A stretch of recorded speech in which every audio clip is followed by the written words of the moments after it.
Greetings, wanderer, and welcome to the Agora of Athens. The Agora is the beating heart of any Greek city. It is a place where all types of people may gather, from citizens and foreigners to magistrates and philosophers. All manner of business is conducted here, including political meetings, legal proceedings, and trade. When you finish exploring, come find me, and we can talk more. See you soon, wanderer.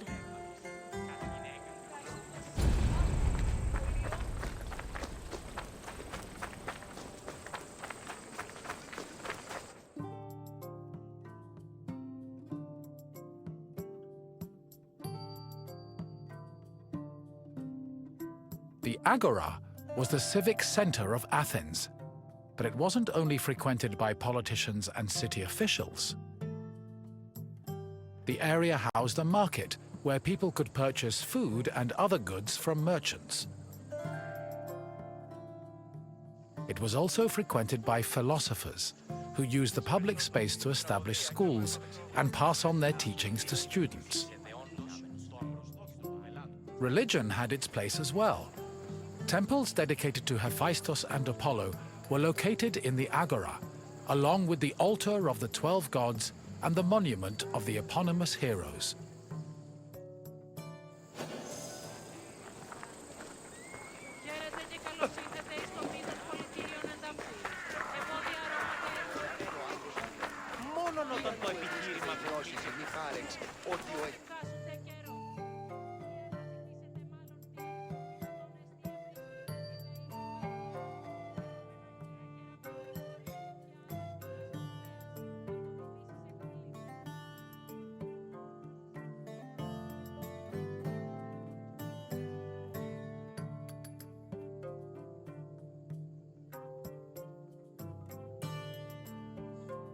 The painted stoa, or stoa poikile, derived its name from the panel paintings on its wall.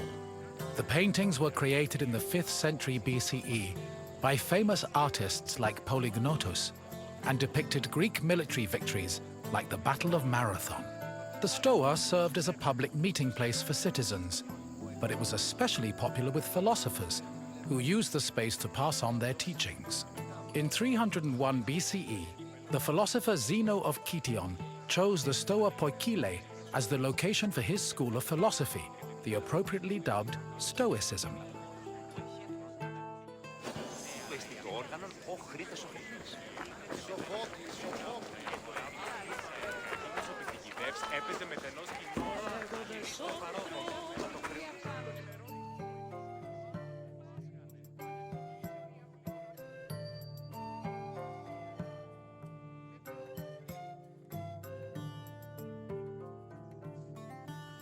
Trade in the agora was supervised by magistrates.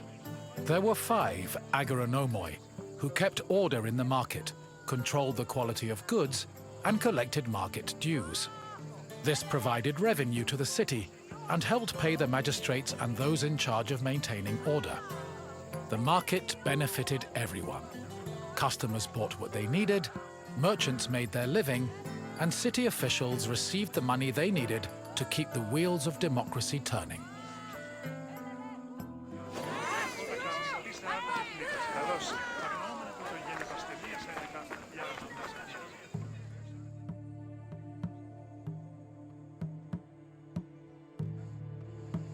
The original Temple of Apollo Patrous was built around 535 BCE by Pisistratos, but was destroyed by the Persians during their invasion a few decades later. It long remained in ruins, except for the altar, which was left standing as a reminder of the Persian sacrilege. Eventually, a new temple was built in the 4th century BCE. Inside was a statue made by Euphranor, the same artist who painted in the Stoa of Zeus. The temple held special significance in Athens, as it was connected to the origin of the city's people. The name Patrous, meaning fatherly, referenced the belief that Apollo was the father of Aeon, founder of the Aeonian Greeks, from whom all Athenians are descended.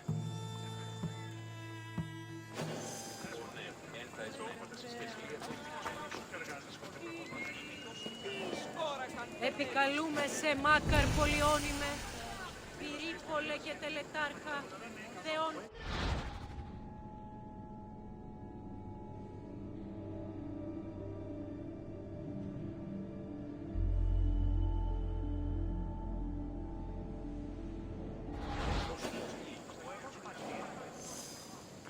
Επικαλούμε σε, Μάκαρ, πολυώνυμε. Μεγαλώνυμε θεά, αγλάωτα.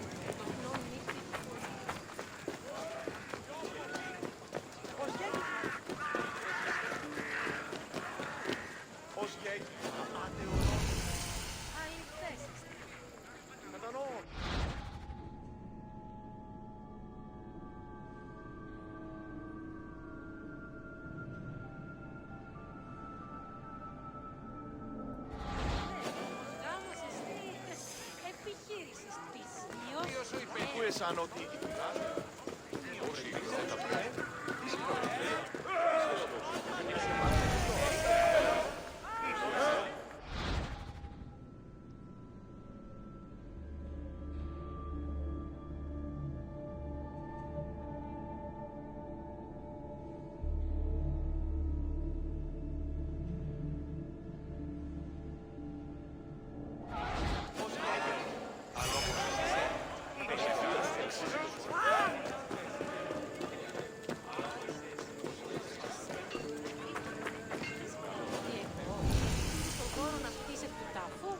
Αυτή προσεδέχ...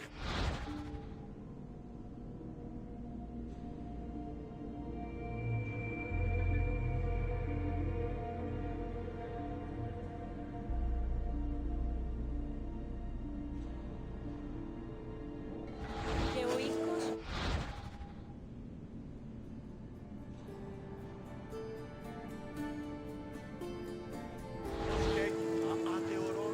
Όχληση τι παρέχεις.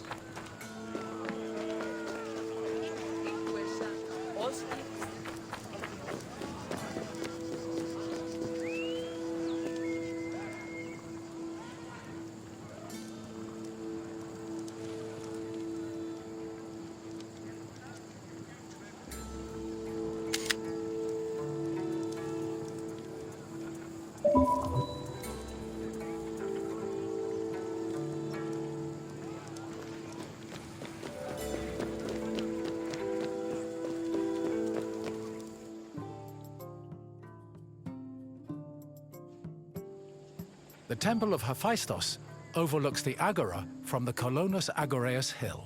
Today it is one of the best preserved temples in Greece, owing to its conversion to a church in the Middle Ages. But while this transformation preserved the structure, it also damaged the surrounding sculptures. The temple was dedicated not only to Hephaestus, the god of metallurgy, but also to Athena Ergane, goddess of arts and crafts. Nearly every part of the Hephaestion was lavishly decorated with depictions of famous mythological events, like the labors of Theseus.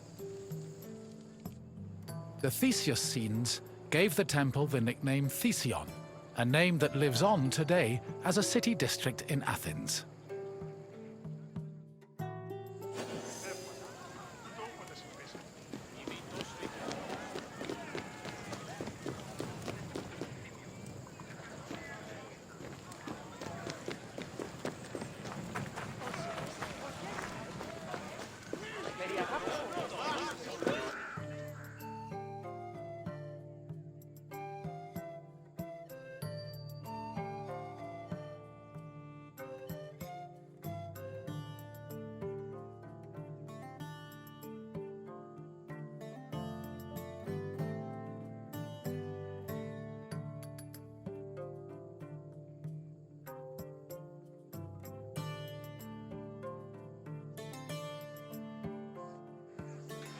The Boulaterion was another building in the agora that contributed to the democratic process.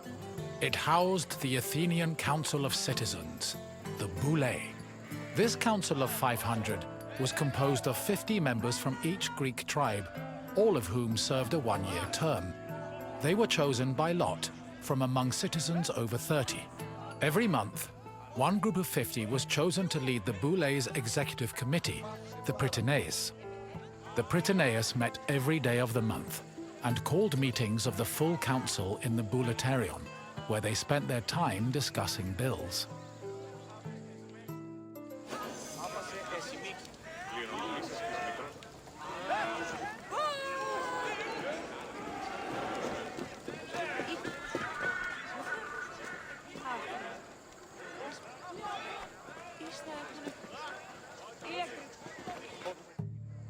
The Prytaneon was one of the most important buildings in the agora, as it was the headquarters of the Prytaneis. The Prytaneis was the executive committee of the Boulé, who ran the city's daily operations. The Prytaneis dined in the Prytaneon, and 17 of them slept on site to ensure there were always officials available to deal with emergencies. The Prytaneon also housed the official weights and measures of the city. The Fire of Hestia, which provided sacred fire for all public sacrifices, was also located there.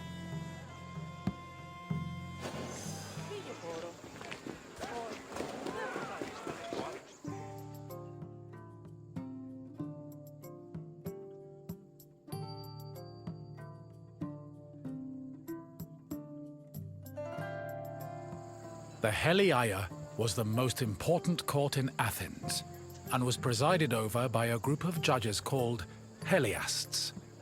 Judging was a regular part of an Athenian citizen's life, with trials happening almost every day. Heliasts were chosen randomly based on two factors. First, that they were on the official list of 6,000 potential Heliasts. Second, that they were present at court on the day of the trial.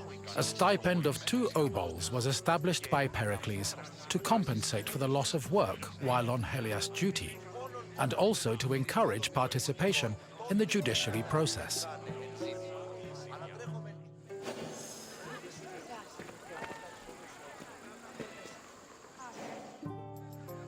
The Heliaia judging, Helias a stipend.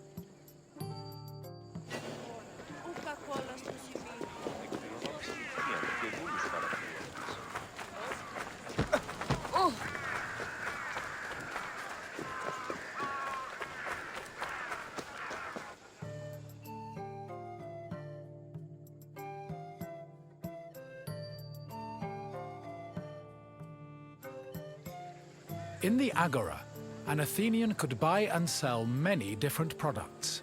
The permanent retail market was divided into sections according to the category of merchandise. Merchants and craftsmen who worked in the market could be citizens, foreigners, or even freed slaves. They sold everything from food and clothes to jewelry and slaves. With so much variety, competition was fierce, and that competition helped regulate the market's prices.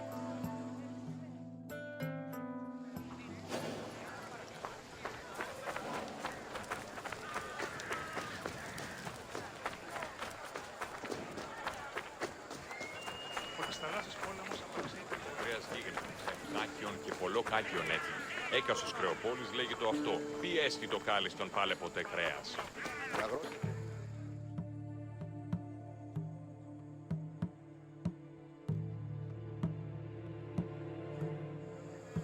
The Heliaia wasn't the only court in Athens. This other court was located next to the South Stoa.